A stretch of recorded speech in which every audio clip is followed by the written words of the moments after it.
एक और जंग न्यूज़ चैनल को लाइक कीजिए, सब्सक्राइब कीजिए और बेल आइकन दबाइए ताकि शहर की ताज़ा तरीन खबरें आप तक पहुँचे।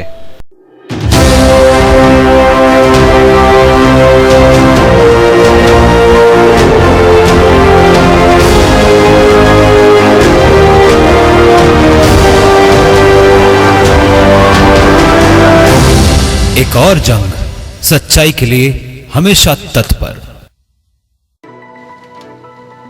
प्रसिद्ध समाज सेवक इमाम अंसारी अपने सैकड़ों समर्थकों के साथ कुर्ला मुंबई स्थित कैबिनेट मंत्री नवाब मलिक के आवास पर पहुंचे और राकापा में प्रवेश किया, जिनका नवाब मलिक ने उज्जवल भविष्य कामनाओं के साथ भव्य स्वागत किया। उक्त अवसर पर भिवंडी यूथ अध्यक्ष आशिफ खान आदि पदाधिकारी भी उपस्थित थे।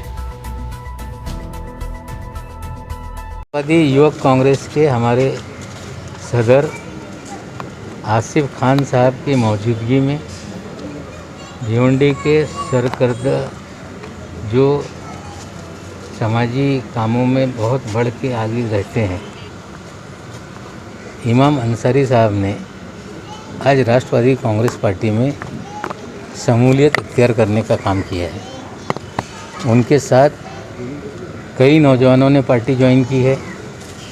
आसिफ खान हो, इमाम अंसारी साहब हों, उनके साथ में पार्टी में जो लोग आज शामिल हुए हैं, हमें लगता है इनके ज़रिए भिवंडी शहर में पार्टी को मजबूती मिलेगी। उम्मीद करते हैं कि पार्टी के फ़रोग़ के लिए अच्छा काम करेंगे और साथ ही साथ पार्टी के ज़रिए जो भिवंडी के मसाइल हैं उनको दूर करने के लिए वो मेहनत करेंगे और लोगों के बढ़ चढ़ के मदद करके लोगों के मसाइल हल करेंगे। हमें उम्मीद है कि ऐसे नौजवानों को पार्टी में शामिल करने से पार्टी की ताकत बढ़ेगी। प्रायोरिटी है वो जिस तरह से सरकार के ट्रेजरी में टैक्स की कमी आई है, सरकार हेल्थ डिपार्टमेंट हो, पुलिस डिपार्टमेंट हो, food and civil supply department हो, ये सभी डिपार्टमेंट को प्रायोरिटी देके उन्हें, या मेडिकल एजुकेशन डिपार्टमेंट हो, उन्हें किसी भी चीज़ की कमी नहीं होने देना चाहती। और कोविड से मुकाबला करने में हमें बड़े हद तक कामयाबी मिली। भिवंडी में भले आंकड़े कम होंगे, लेकिन पूरे महाराष्ट्र में 70,000 के करीब एक वक्त कोविड के केसेस आ रहे थे। जिस तरह का इंतज़ाम महाराष्ट्र की हुकूमत ने किया, कोई भी ऐसा एक भी मरीज़ नहीं था कि जो ये कहता कि हमें इलाज करने का कोई कमी रही।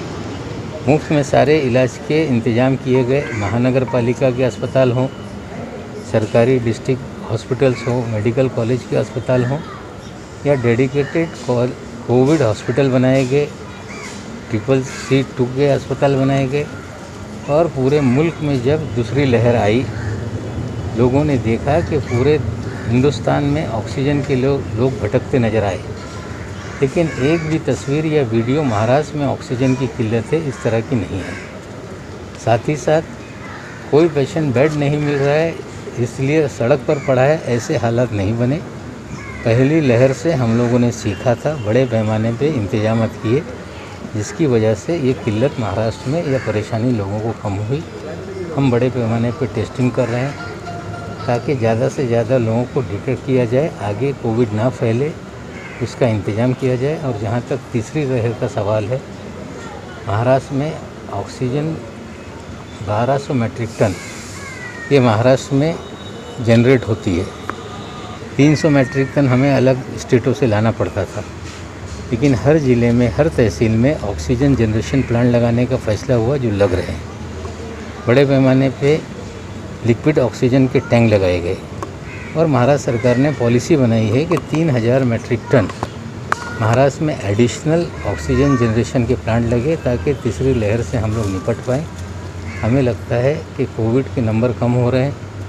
जिस तरह से लोगों ने ताउन किया है, लोगों ने सरकारी जो भी फरमान निकाले गए उस पर अमल किया, जिससे आंकड़े कम हो रहे हैं। और जैसे जैसे आंकड़े कम होंगे तो मिशन बिगिन के बारे में सरकार कोई फैसला करेगी। कई वर्षों से मैं पिछले कम से कम 5 से 6 सालों से सोशल वर्किंग करता आया हूँ।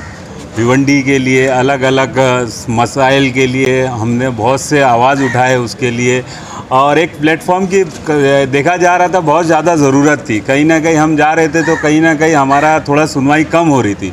तो देखते देखते नवाब मलिक साहब के साथ मेरा कम से कम 1 से 1.5 साल से इनके साथ में मैं काम कर रहा हूँ, जो भी इनको देख रहा हूँ। तो एक ये हुआ कि एक मलिक साहब के थ्रू हम लोग ये राष्ट्रवादी पार्टी में शामिल हुए और साथ ही साथ हमारे आसिफ खान साहब ने भी बहुत बढ़ चढ़कर इसके अंदर हमारी मदद की कि यूथ को आगे बढ़ाने के लिए आज जितने भी यूथ है भिवंडी के कहीं ना कहीं भटक रहे हैं, कहीं ना कहीं उनको कुछ समझ में नहीं आ रहा है। तो हमारे पास एजुकेशन का मुद्दा है, हमारे पास रोज़गार का मुद्दा है। तो हम ज़्यादातर रोज़गार, एजुकेशन और ये सारे मुद्दे पे हम लोग काम इंशाल्लाह करेंगे।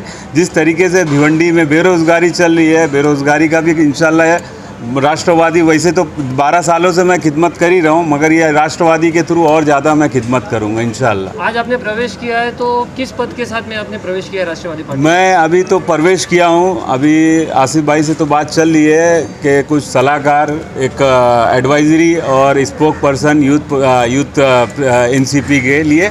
तो अभी देखा जाएगा क्या है क्या नहीं, वो शाम में हम लोग बात करके जो भी रहेगा। बहुत खुशी की बात है कि हमारे वरिष्ठ नेता माननीय नामदार नवाब मलिक साहब के हाथों यहाँ पे युवक के टीम में इमाम अंसारी और उनके साथ जो कुछ लोग हैं पार्टी में प्रवेश किए। और इंशाल्लाह इस चीज़ की गवाही देती है कि आने वाले वक्त में एनसीपी यूथ का जो है बढ़ चढ़ करके।